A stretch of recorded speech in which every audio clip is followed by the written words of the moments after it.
Jangan tak faham. Saya orang tak faham, saya lebih senang daripada orang salah faham. Kalau tak faham, selamat. Kalau salah faham, dia salah erti, takut syirik. InsyaAllah, kalau tak faham, angkat tangan. Ya. Di sini Imam Syafi'i mengatakan dia, yakni Allah, adalah sebagaimana yang disifatkan oleh dirinya sendiri. Yang disifatkan oleh dirinya sendiri. Di mana Allah mensifatkan dirinya? Di dalam Al-Quran dan hadis. Yang tak ada dalam Al-Quran, jangan cari-cari. Kalau tak ada, jangan masukkan dalam Al-Quran. Begitu juga hadis. Kalau yang tak ada dalam hadis, jangan dicari-cari. Kalau jumpai di tempat lain, jangan masukkan dalam hadis. Kalau hadis seperti itu namanya hadis palsu. Kalau masukkan Al-Quran, itu maknanya kita sudah mencabuli Al-Quran. Jadi yang tak ada, tak ada lah. Yang ada, jangan dibincang. Misalnya Allah cerita pasal muka. Ia ada muka, jangan dibincang. Kalau tanya macam mana, tak seperti muka makhluknya. Dalilnya hafal tak? Senang. Laisa kamitslihi, mudah saja dalilnya. Hafal ayat ni? Laisa kamitslihi syai', boleh hafal? Iya. Paling mudah sekali, lam yakun lahu kufuwan ahad. Tidak ada yang sekufu dengannya. Dua dalil itu cukuplah. Bagi orang yang berakal, satu dah cukup. Tapi kalau dua, kalau ditambah lagi tiga, wala tadribu lillahi al-amthal. Jangan kamu jadikan contoh-contoh untuk Allah. Jangan Allah contohkan begini, jangan. Jangan sama sekali. Ya. Jadi kalau ditanya bagaimana sifat Allah sebagaimana yang Allah sifatkan sendiri di dalam Al-Quran. Bagaimana sifat Allah sebagaimana yang Allah sifatkan sendiri di dalam hadis-hadis yang sahih. Ada cerita. Seterusnya, i'tiqad Imam Abu Hanifah rahimahullah yang berkaitan dengan tauhid asma wa sifat. Kita baca bahasa Melayunya lah ya, supaya masa yang ada ni kita jimatkan. Kata Imam Abu Hanifah, dikatakan mazhab Hanafi, tapi kita bukan lihat pada mazhabnya, kita lihat pada dalilnya. Bukan bila mazhab Hanafi kita tak boleh pakai dalilnya. Itu bukan punya Imam Hanafi. Ini punya umat Islam keseluruhannya. Dalilnya kita punya. Imam Abu Hanifah, akidahnya ialah akidah salaf. Apa katanya? Maka apa yang disebut tentang sifatnya oleh Allah Ta'ala di dalam Al-Quran, daripada sebutan wajah. Tahu sekarang wajah? Muka, tangan. Tahu ya tangan dia? Dirinya ataupun nafas. Maka itu adalah sifat-sifat baginya tanpa mempersoalkan. Apa arti mempersoalkan? Tanpa ditanya macam mana tangannya, macam mana mukanya. Jangan ditanya. Tanpa ditanya bagaimana bentuknya. Tidak dikatakan sesungguhnya tangannya adalah kuasanya. Kalau kita belajar sifat 20, dia mengatakan Allah punya tangan? Tak. Tangan Allah apa katanya? Kuasanya. Kata Imam Abu Hanifah ni syirik ni. Syirik apa namanya? Syirik takwil. Syirik apa namanya? Syirik tahrif, berubah. Syirik apa namanya? Syirik taktil. Apa tidak taktil? Membatalkan. Apa dibatalkan?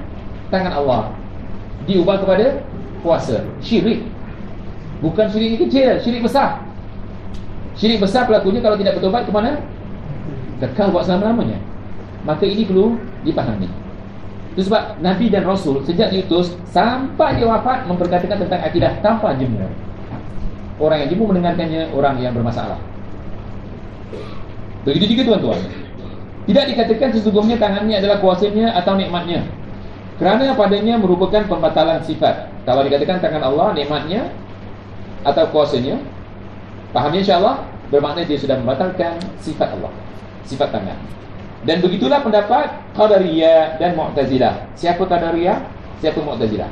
Mu'tazilah, Qadariyah ni lebih kurang sama. Qadariyah dan Mu'tazilah lebih kurang sama pemikirannya sesat.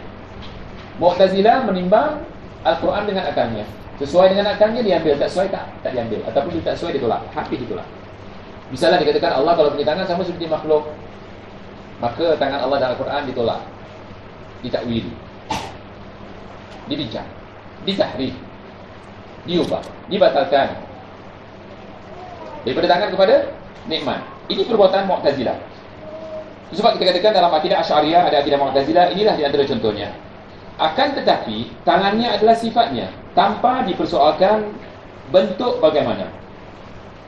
Marah serta redha. Allah ada sifat marah, Allah ada sifat redha. Marahnya dan redahnya adalah dua sifat daripada sifat-sifatnya tanpa dipersoalkan bentuk dan bagaimananya. Tetapi kalau kita belajar sifat 20, dia mengatakan Allah tak marah. Sebab marah itu sifat manusia.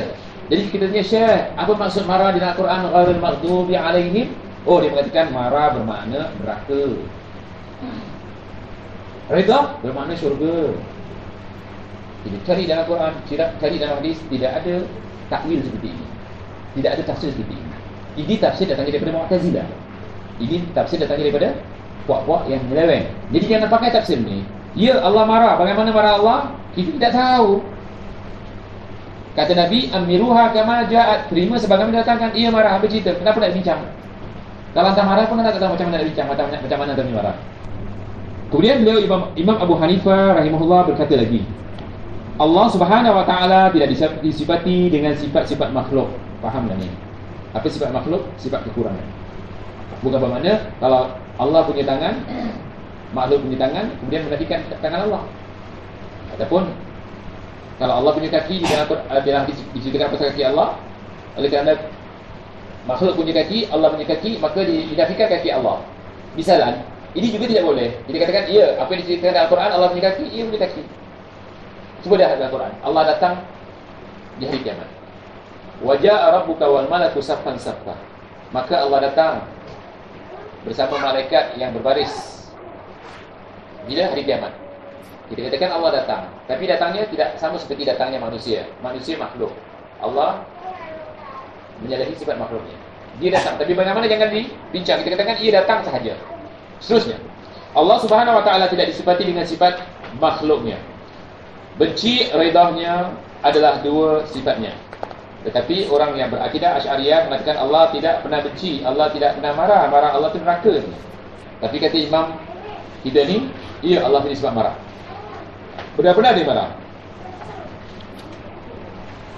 Tidak kita tanyakan bagaimana hakikatnya. Jadi tidak ditanyakan bagaimana hakikat marahnya. Halaman 4. Inilah i'tiqad ahli sunnah wal jamaah. Maka Allah membenci, yakni marah. Kita hari-hari baca ghairil maghdubi alaihim. Ya Allah, janganlah Engkau jadikan aku golongan orang yang dimarahi. Maka Allah membenci dan meredai. Namun tidak sewajarnya kita katakan kebenciannya adalah siksanya atau neraka, dan redahnya adalah pahalanya ataupun syurga. Kita menyifati Allah seperti mana ia menyifati dirinya sendiri. Allah menyifati dirinya sendiri, itulah sifat yang sebenarnya.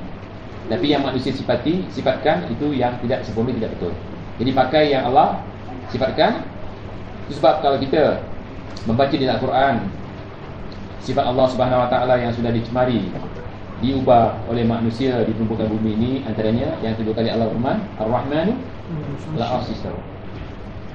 Jadi selanjutnya tuan-tuan, nombor 3. I'tikad Imam Malik.